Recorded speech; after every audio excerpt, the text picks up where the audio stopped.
কেন্দ্রীয় শ্রমিক নেতৃবৃন্দ, গাজীপুর জেলা মহানগরের বিএনপি অঙ্গ সংগঠনের সময় নেতৃবৃন্দ, শ্রমিক দলের নেতৃবৃন্দ এবং গাজীপুরের এই অঞ্চলের বিশেষ করে কালিয়াকৈর এবং আপনার এই আশুলিয়া কোনাবাড়ি এলাকার প্রিয় শ্রমিক ভাই ও বোনেরা, আসসালামু আলাইকুম। আমরা আজকে একটা বিশেষ প্রয়োজনে আপনাদের সামনে এসেছি।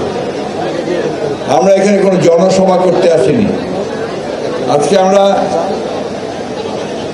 দেশের একটা অত্যন্ত গুরুত্বপূর্ণ সময়ে আপনাদের কাছে একটা কথা বলতে এসেছি।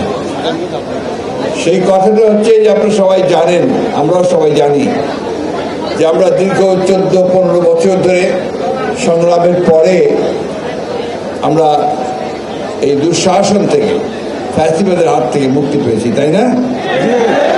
হাসিনা থেকে মুক্তি পেয়েছি আমরা। খুশি হন নাই? সবাই খুশি হয়েছেন? জোর পাওয়া যায় না, কথা জোর নাই।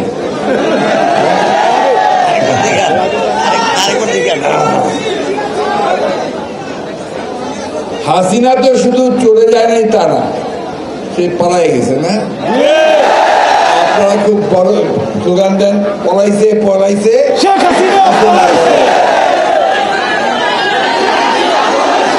কেন কেন এই স্লোগানটা কেন দেন আপনারা? এই প্লিজ,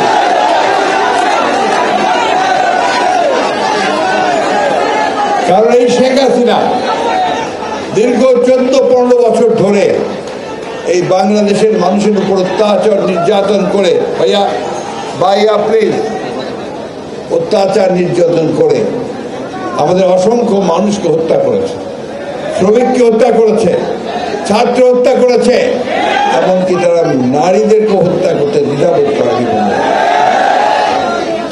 সে নিজে ক্ষমতায় থাকার জন্য প্রধানমন্ত্রী থাকবে, এই কারণে সে বাংলাদেশের সমস্ত রাষ্ট্র ব্যবস্থাকে ধ্বংস করে দিয়েছে।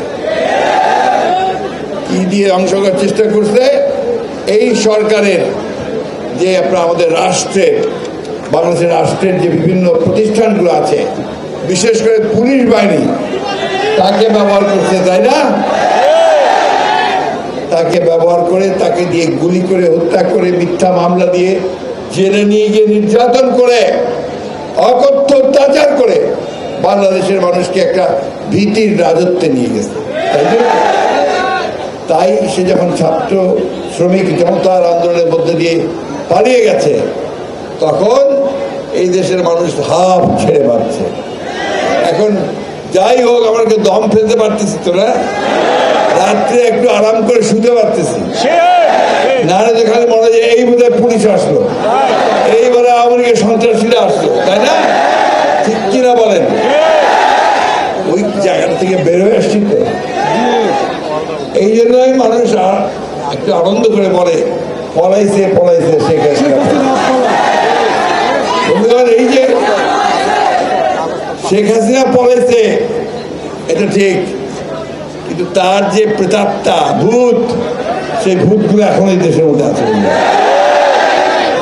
তারা ভুলতে পারে না তারা এখানে যে চুরি চামারি দুর্নীতি লুট করে যে সাম্রাজ্য গড়ে তুলছিল, দেশের বাইরে সম্পদ পাঠিয়ে দিয়ে অসংখ্য সম্পদ তৈরি করছে, দেশের ভিতরে তারা বিরাট বিরাট বাড়ি ঘর তৈরি করে, খামার তৈরি করে, ব্যবসা বাণিজ্য তৈরি করে লুটে নিয়েছে পয়সা।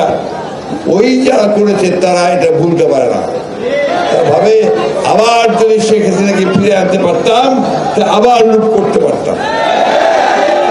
সেই জন্য তারা বিভিন্ন জায়গায় দেশের বিভিন্নভাবে ষড়যন্ত্র করছে। সবচেয়ে বড় ষড়যন্ত্র চক্রান্ত তারা করছে কোথায়? এই শিল্প এলাকাতে, তাই না বন্ধুগণ? যে এলাকাতে এই শিল্প, বিশেষ করে আমাদের যে পোশাক শিল্প, আমাদের মা বোনেরা যে গার্মেন্টস ফ্যাক্টরিতে কাজ করে না, করে তো, আমাদের ছেলেরাও করে, অনেক ছেলে। আমি আপনাদেরকে একটা হিসাব দেবো, এটা একটু আপনাদের জানতে হবে, সরকার জানেন তাও জানার চেষ্টা করেন।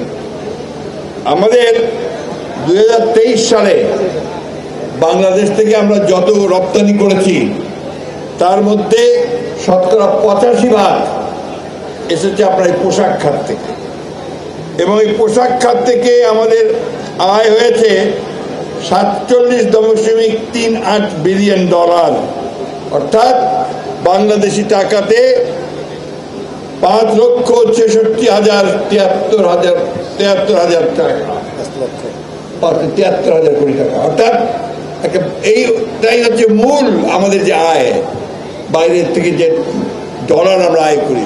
এই ডলারটা কেন লাগে? এই ডলারটা দরকার হয় আমরা যে আপনার বিভিন্ন চাল, ডাল, তেল, লবণ, তরকারি, যন্ত্রপাতি, বিভিন্ন জিনিস যে আমদানি করি, বিদেশ থেকে নিয়ে আসি, এটা পয়সা শোধ করতে হয় ডলার থেকে। এটা যার যত বেশি থাকে, রিজার্ভে থাকে, সেই অর্থনীতি তত শক্তিশালী হয়। তো তার প্রধান খাত হচ্ছে আপনার এই গার্মেন্টস ফ্যাক্টরি। গার্মেন্টস থেকে আমরা সেটা পাই। আমাদের প্রায় 50,17,652 জন শ্রমিক এখানে কাজ করে। 50,17,652 জন শ্রমিক। এখন ভাবেন, এই খাতটাকে, এই গার্মেন্টস ফ্যাক্টরিগুলোকে যদি ক্ষতি করা যায়, তাহলে বাংলাদেশের অর্থনীতি ঠিক থাকবে? আর কারা করতে চায়? যারা জোর করে আবারও সেই লুটপাট করতে চায়, তাই না? আর সেই সঙ্গে আরো একটা শক্তি আছে, এটা বাইরের শক্তি। তারা ভাবে যে যদি বাংলাদেশের এই খাত থেকে আমরা নষ্ট করে দিতে পারি, তাহলে আমাদের খাত বাড়বে, আমাদের দেশে গার্মেন্টস বাড়বে, আমরা লাভবান হব, তাই না? সেটা কারা আপনারা বুঝতেই পারেন। পাশের দেশের বিভিন্ন ভাবে আছে না যারা, যা আমাদের ভালো দেখতে পারে না, তারা এই কাজটা করার জন্য উঠে পড়ে লাগছে। সেই সঙ্গে যোগ দিয়েছে কে? হাসিনা গিয়ে ওই ভারতেই যোগ দিয়েছে, তাই না? ভারতেই বসবাস করতেছে।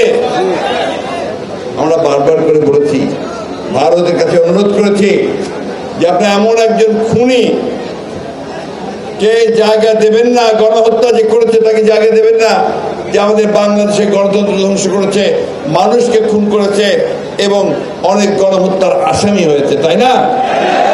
তারা এখন পর্যন্ত কোনো কিছু বলেনি। ভাই, আমি সরকারকে, বর্তমানে যেমন অন্তর্বর্তীকর্তা সরকার আছে, তার কাছে আহ্বান জানাবো, আপনারা অবিলম্বে এই গণহত্যাকারী, দেশ ধ্বংসকারী, রাষ্ট্রবিরোধী, গণতন্ত্র বিরোধী শেখ হাসিনাকে দেশে ফিরিয়ে নিয়ে এসে অভিযোগগুলোর ভিত্তিতে তার বিচারের দাবিতে ভারতের কাছে চিঠি দেন তাকে ফেরত দেওয়ার জন্য। আমরা বারবার করে বলেছি, যেমন কাউকে আশ্রয় দেবেন না যারা বাংলাদেশের ক্ষতি করেছে।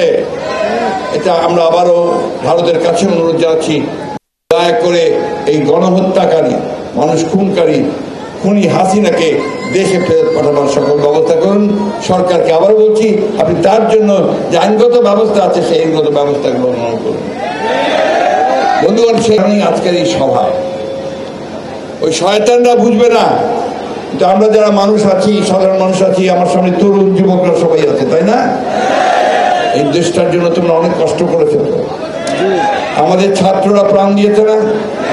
আমাদের শ্রমিক ভাইয়েরা প্রাণ দিয়েছে।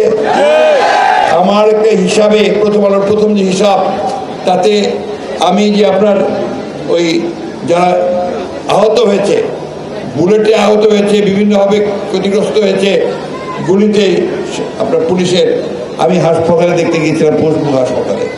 তার মধ্যে শতকরা 60 জন হচ্ছে আপনার শ্রমিক। 60 জন শ্রমিক।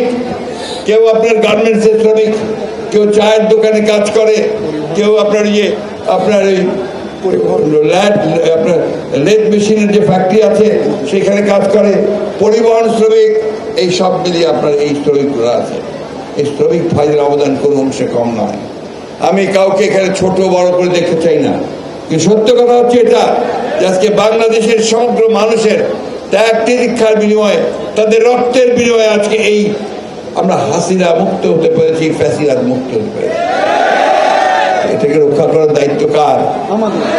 যারা আমাদেরকে ক্ষতিগ্রস্ত করেছে তাদের না আমাদেরকে এটা রক্ষা করতে হবে।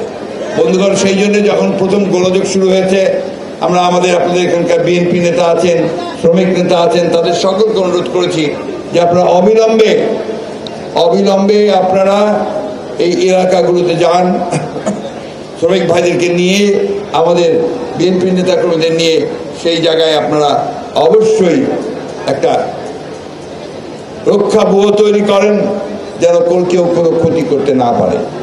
বন্ধুগণ, স্বাধীনতা অর্জন করা যেমন একটা বিরাট কাজ, তেমনি এটাকে রক্ষা করাও একটা বিরাট কাজ।